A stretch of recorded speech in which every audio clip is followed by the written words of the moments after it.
pięknie jest, ale czasami jak tak siedzę 10 godzin w POZ, to mi nogi puchną. Opowiemy o tym na końcu odcinka. Zapraszamy do oglądania do końca. Witamy Was w dzisiejszym odcinku. Dzisiaj chcielibyśmy porozmawiać o obrzękach. To jest taka częsta dolegliwość, która pojawia się, obejmuje głównie kończyny dolne, aczkolwiek może być też zlokalizowana w innych miejscach. Powiemy sobie, czym się charakteryzują obrzęki, jakie są najczęstsze przyczyny oraz na co trzeba zwrócić uwagę, jakie objawy towarzyszące obrzękom i jaki rodzaj obrzęków powinien wzbudzić alarm. I te najczęstsze omówimy sobie na końcu. No dobra, Przemo, a powiedz nam o takich obrzękach u młodych osób. Które są najczęstsze?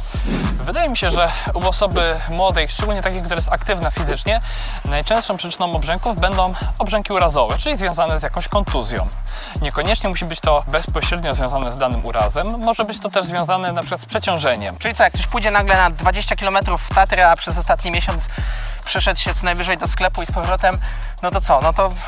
No to wtedy mogą mu spuchnąć na przykład oba stawy symetrycznie i nie musi być to zawsze obrzęk asymetryczny. Z reguły towarzyszy mu też wzmożone ucieplenie. Pamiętajmy, że asymetryczne obrzęki pojedynczego stawu z bólem mogą być na przykład objawem choroby reumatologicznej u młodej osoby, także polecamy odwiedzić kanał naszego kolegi Mikołaja Kamińskiego. To na razie tak omówiliśmy te przyczyny u takich młodych osób, a co z tymi poważnymi, niebezpiecznymi obrzękami u osób starszych? Generalnie mogą one towarzyszyć na przykład chorobom serca lub być objawem choroby nerek i są wyrazem tego, że nasz organizm ma tendencję do retencji, czyli pozostawania wody w sobie. W tak zwanej trzeciej przestrzeni. I nie chodzi nam tutaj o trzeci wymiar, Zamurowani w scenę miejskich arterii, niczym w celi przyczyn. a nie o wychodzenie z Matrixa.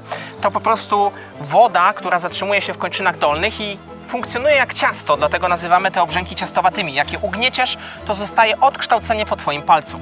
I Piotr tutaj zwrócił uwagę na ważną rzecz, że w kończynach dolnych, bo z reguły te obrzęki mają tendencję do układania się grawitacyjnego, a poza tym szczególnie w chorobach serca, ale potem także w chorobach nerek towarzyszyć im mogą inne objawy podstawowe tych chorób, czyli duszność czy bóle w klatce piersiowej. A co w sytuacji, kiedy obrzękowi jednostronnemu kończyny dolnej towarzyszy na przykład zaczerwienienie i stan zapalny skóry, a nie daj Boże gorączka?